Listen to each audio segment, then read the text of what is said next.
Bon, à 1 heure de Tokyo, il y a la ville de Shigasaki-shi. Une ville qui a un nom amusant et difficile à prononcer, un drapeau et un jumelage avec la ville d'Honolulu à Hawaï. Ce qui peut sembler étrange au début, mais en fait pas du tout, parce que c'est aussi la capitale du surf japonais. Et j'ai vu une vidéo où Kelly Slater fait du surf au Japon, donc j'y suis allé.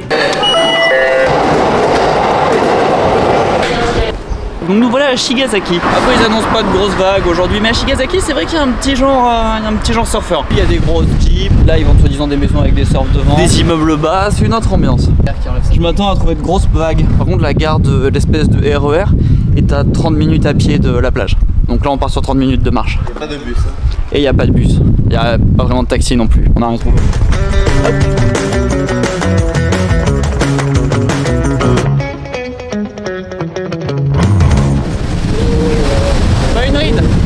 Quand elle est comme ça, on surf, on dit qu'elle est glacie.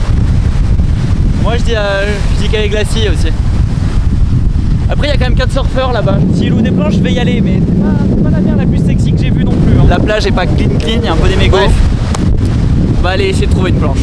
Mon frère est pas chaud finalement pour surfer. T'es chaud pour surfer?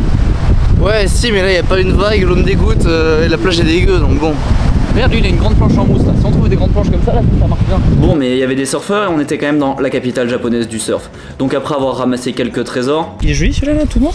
Bah il est brûlé. Ah d'accord.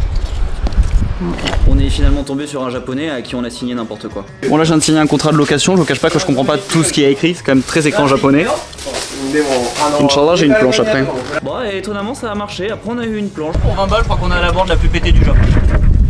Donc après l'avoir waxé comme un professionnel et m'être pris en photo torse nu sous la salopette en train de porter la planche devant un signe japonais, il était temps de poster la photo sur Insta et de passer à l'action. Et après il a fallu passer à l'action.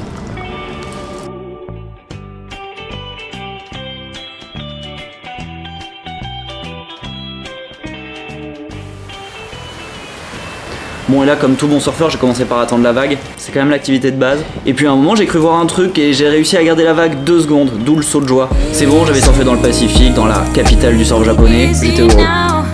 Aussi je voudrais préciser que j'étais pas le seul, j'étais le seul étranger, mais il y avait bien une quinzaine de japonais. Parce que là sur les images on dirait un peu que je suis allé surfer à Nice, mais c'est pas le cas. Les japonais avaient d'ailleurs un matos de ouf, tout pour affronter pas de vagues et de l'eau à genre 28 degrés. Après heureusement qu'ils étaient prêts parce qu'à un moment la série est arrivée et là...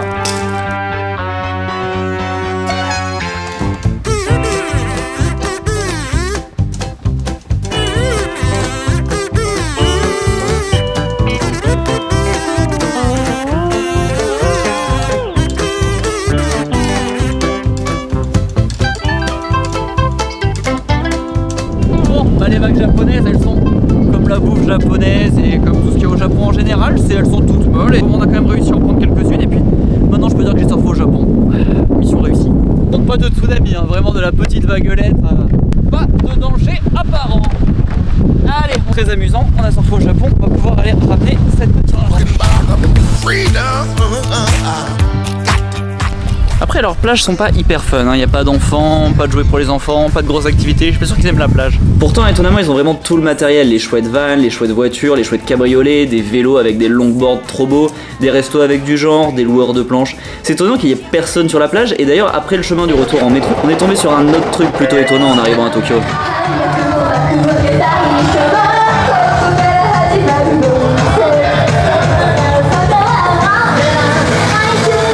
Mais ça, le petit concert dans le métro, pourquoi pas, ça se fait, c'est sympa, j'ai rien contre. Mais on peut se demander à qui s'adresse ce genre de spectacle de chanteuses très mignonnement déguisées en poupées avec une choré à la Disney. Est-ce que c'est plutôt pour A, un public d'enfants du coup de 5 à 12 ans en train de secouer des bâtons lumineux, B, des adolescents, garçons et filles en train de secouer des bâtons lumineux, ou C, un public exclusivement d'hommes, globalement de plus de 35 ans, en train de secouer des bâtons lumineux en faisant la choré.